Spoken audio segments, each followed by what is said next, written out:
The North Pembrokeshire Railway started as the Narberth Road and Maenclochog Railway. For some years in the mid-1800s, small-scale slate quarrying operations had been carried out at Rosebush, 8 miles from the South Wales main line at a station called Narberth Road, itself 3 miles from Narberth. That station was later named Clynderwen. In 1869, a wealthy financier named Edward Cropper purchased the freehold.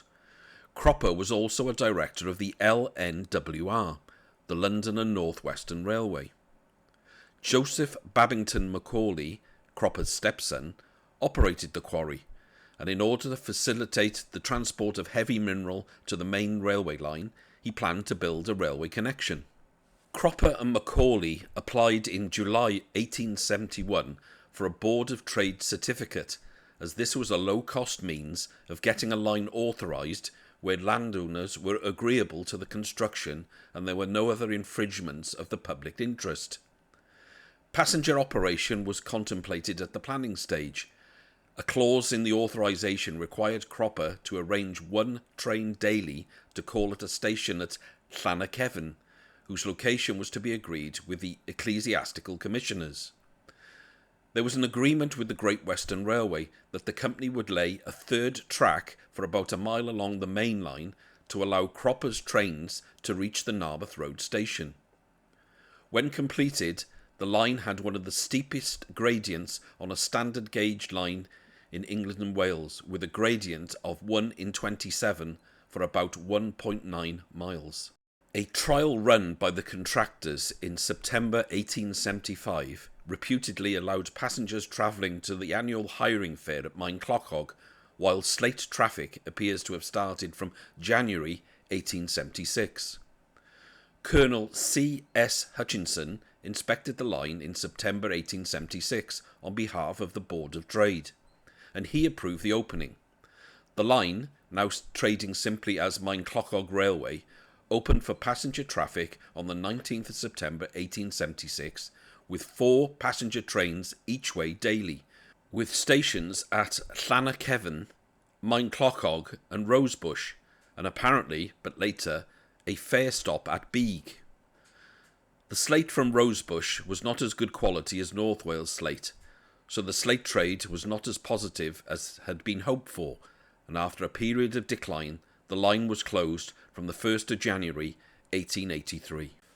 The line was reopened on the 15th of December 1884, with 2 passenger trains daily and some carryings of slate, but it was no more successful than previously, being closed from the 31st of March 1885 and reopening again on the 21st of March 1887, only to close yet again on the 25th of June 1887. The company owning the railway and the quarry was to have been offered for sale by auction in 1889, but this was postponed and never took place. But the railway was eventually purchased by the North Pembrokeshire and Fishguard Company in 1894 for £50,000. The Rosebush and Fishguard Railway. Reaching Fishguard had long been an aspiration, and the Rosebush and Fishguard Railway was authorised by the Rosebush and Fishguard Railway Act of 1878. The line was to be nearly 14 miles in length, running from Rosebush on the Narberth Road and Rosebush Railway line, through Puncheston and Letterston to Goodwick on Fishguard Bay. A contract for construction was soon let, but the lack of available money delayed actual progress, and in 1881 the Rosebush and Fishguard Railway Act of 1881 had to be obtained, authorising an extension of time. At the same time, agreement was reached with the Narberth Road and Maenclochog Railway to operate the 2 lines, when complete, as a single entity. Even this new time extension proved not to be fruitful, and the work was stopped, with a mile of formation made. The North Pembrokeshire and Fishguard Railway. In 1883, abandonment of the whole scheme was considered, but in the following year a new act was obtained allowing a further extension of time, and changing the name of the project to the North Pembrokeshire and Fishguard Railway. Relations with the Narberth Road and Maenclochog Railway had been collaborative early on, but had progressively deteriorated, and now Cropper refused for a time to permit plant and wagons to access the Rosebush works over his railway. The NP and FR had to insist on exercising their running powers laid down by Parliament in the Act. As before, little progress was made, and towards the end of 1891, Colonel Joseph Ockle undertook to complete the line and provide the necessary finance, and by March of 1893 the works had reached Puncheston, but in January of 1894 Ockell was declared bankrupt, and that was the end of any financial assistance from him. The Fishguard Bay Railway and Pier Company. Now 2 more men of means came on the scene. Joseph Rowlands, a solicitor from Birmingham, and James Carland, a brass founder. They acquired a majority shareholding in the North Pembrokeshire and Fishguard Railway, and their objective became clear when they floated a new company to construct a railway a little less than a mile from length from Goodwick, where the North Pembrokeshire was to terminate, and to run to the west side of Fishguard Bay. A pier or breakwater was to be constructed, as well as a hotel, and running powers over the North Pembrokeshire line were granted. The Fishguard and Rosslare Railways and Harbours Company. The Waterford and Wexford Railway was engaged in improving the harbour facilities at Rosslare in Ireland, and negotiations took place to combine the activities on both sides of the ferry crossing. This culminated in the incorporation of the Fishguard and Rosslare Railways and Harbours Company in 1894. Shortly before this took place, Rowlands and Cartland negotiated to purchase the derelict Maenclochog Railway in 1894 for £50,000. The Maenclochog line was by now in a very poor state of repair, and much had to be done in the way of improvements. Colonel York of the Board of Trade made an inspection of the Rosebush to Fishguard line on the 12th of March 1895, and also inspected the upgraded Maenclochog line. He required a number of details to be improved, but after a ceremonial opening in 14th of March 1895, goods traffic started on the 18th of March 1895 and passenger trains on the 11th of April 1895. There were 5 up and 4 down passenger trains daily to and from Letterston, with a coach connection from Fishguard. The NP and FR submitted a bold proposal to Parliament in 1895 for an extension of their line to Carmarthen, and overtures were made to the LNWR as to their possible acquisition of the whole line, but the LNWR were cool on the matter. Nonetheless, the powers for the extension and also a deviation to avoid the worst of the gradient on the Maenclochog line were obtained. A contract for the authorised extension line from Letterston to Fishguard was also awarded at this time. In 1896, the F, B, R and P submitted even more ambitious schemes to Parliament to reach Aberdare and make junctions with the LNWR, the Midland Railway and the GWR en route. In 1897, the Fishguard and Rosslare Railways and Harbours Company was in Parliament consolidating its planned operation of ferries and harbours on both sides of the crossing. However, dramatic events unfolded as the F and RR and H companies suddenly indicated an unwillingness to proceed, and part of the fallout was that the company withdrew the Aberdare extension scheme. The F and RR and H Company became a joint enterprise of the Great Western Railway and the Great Southern and Western Railway. In February 1898, the situation regarding the F and RR and H clarified when Alexander Henderson of the City of London purchased the entire F and RR and H undertaking, including the railway at Fishguard. He also purchased the NP and FR for £157,000. By the 12th of August 1898, the Fishguard and Rosslare Railways and Harbours Act 1898 was passed, requiring the GWR to operate an efficient steamer service between Fishguard and Rosslare and to provide a service of passenger and goods trains to Fishguard. The GWR took over the NP and FR by agreement of the 12th of February 1898, but it was recognised that the little line with its sharp curves and very steep gradients was unsuitable as a through line. The GWR acknowledged the necessity of building a new direct line between Clabberston Road and Letterston, also authorised by Parliament in 1898. Revival of the idea of generating transatlantic traffic from Fishguard was confirmed at the same time. The line was completed by the GWR between Letterston and Fishguard and Goodwick Station on the 1st of July 1899. The civil engineering work at Fishguard and at Goodwick was on a considerable scale, much blasting and rock excavation being needed for the harbour and by the GWR on shore to create space for railway facilities. Much of the alignment of the new direct line was to follow Brunel's original Fishguard route, but a start was delayed and certain deviations were authorised by the GWR in 1903.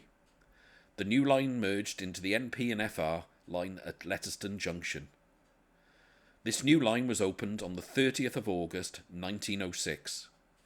There were 3 trains a day on the Rosebush line in 1910, but the line was closed on the 8th of January 1917 and only reopened in stages after the First World War.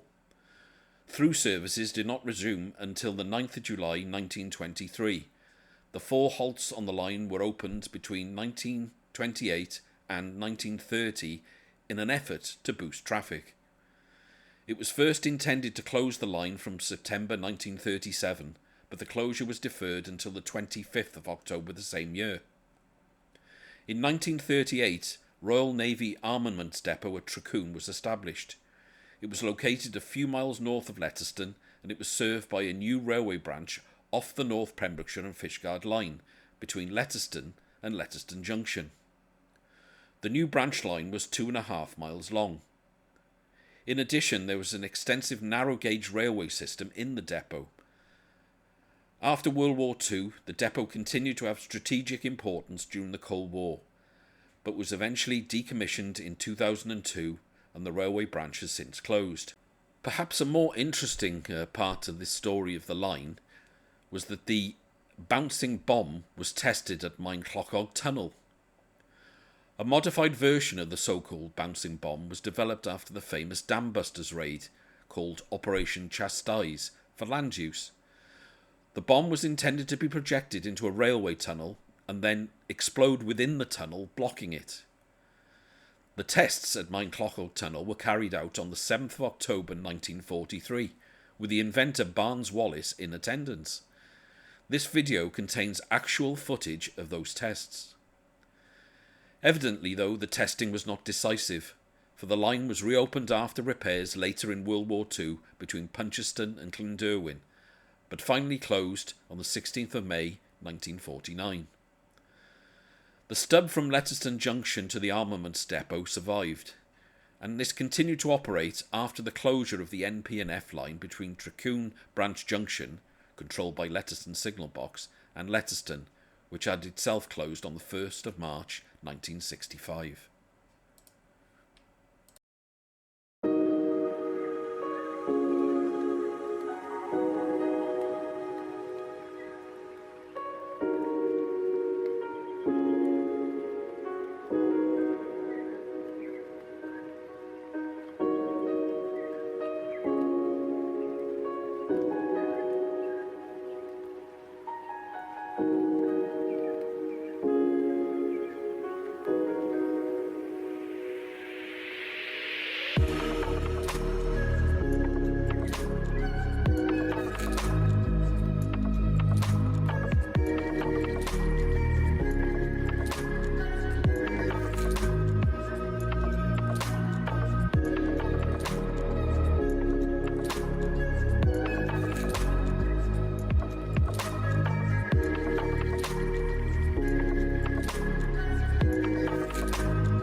Hello and welcome to the old Fliers.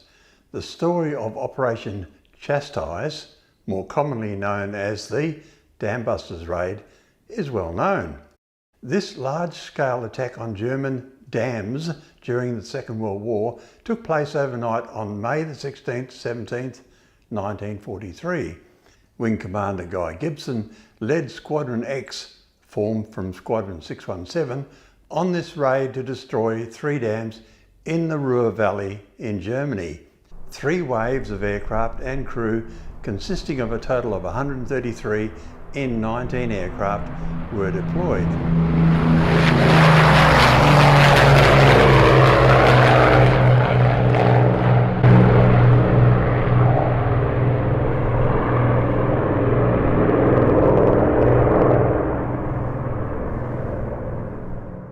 These dams were protected by torpedo nets in the water and anti-aircraft guns.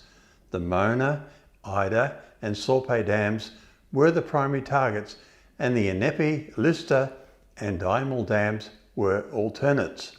There was a high price to pay. 53 of the crew were killed in the raid and 3 were captured.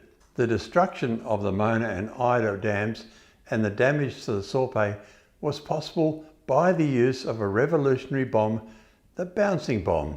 It was Barnes-Wallis who realised that a skipping bomb could bounce over the torpedo nets to settle deep and explode against the wall of a dam. Later that same year, Barnes-Wallis proposed another project using a smaller bouncing bomb dropped from a low-flying Mosquito aircraft. Remarkably, after so many years, actual footage of these tests can be shown. It is relatively easy to bomb railway tunnels. A bomb placed near the entrance will cause a cave-in, blocking the entrance, but that is soon bulldozed clear. It will be another year before the massive 5.4 metric ton tallboy and 10 metric ton Grand Slam bombs were devised. Those bombs could penetrate many metres underground, even through reinforced concrete, creating an earthquake that could cave in tunnels. However, Barnes-Wallis's idea was to lob a smaller bomb into the tunnel to explode some way inside and achieve the same effect. For this precision, air crews would need training. A railway tunnel suitable for the purpose was found at Maenclochog, Pembrokeshire in Wales, and apologies for the pronunciation, Welsh friends. A former British telecom engineer, Dewey Davies, had been instructed to extend a telephone line to the test site which allowed contact with RAF Angle. He connected the telephone which was linked to the Narbeth exchange. At the exchange, a supervisor had been there all night to deal with calls on this special line. Dewey was standing beside Barnes-Wallis when they heard a loud droning sound, and they all turned to see a low-flying Mosquito aircraft with a round ball spinning in its belly. The aircraft flew low over the railway line and jettisons its load 100 yards in front of the spectators. The wooden ball spun along the railway track and into the mouth of the Maenclochog railway tunnel, scoring a direct hit. Mr. Wallis literally jumped for joy, according to Mr. Davies. Dewey Davies believes he was the only civilian to witness the high ball, a variation of the bouncing bomb, at the test. They dropped several of these wooden circular bombs, said Mr. Davies. 2 or 3 entered the tunnel and 1 bounced onto the field above the entrance of the tunnel. I well remember Barnes-Wallis looked a typical country gent dressed in a tweed suit. He had the bottom part of his trousers tucked into his socks and wore very heavy shoes. He was exactly as Michael Redgrave depicted him in the film The Dam Busters. Fast and low, the Mosquitoes come in, release their practice bomb and climb out over the ridge. After the test, the wooden balls were collected by the army officials and burned to hide the evidence.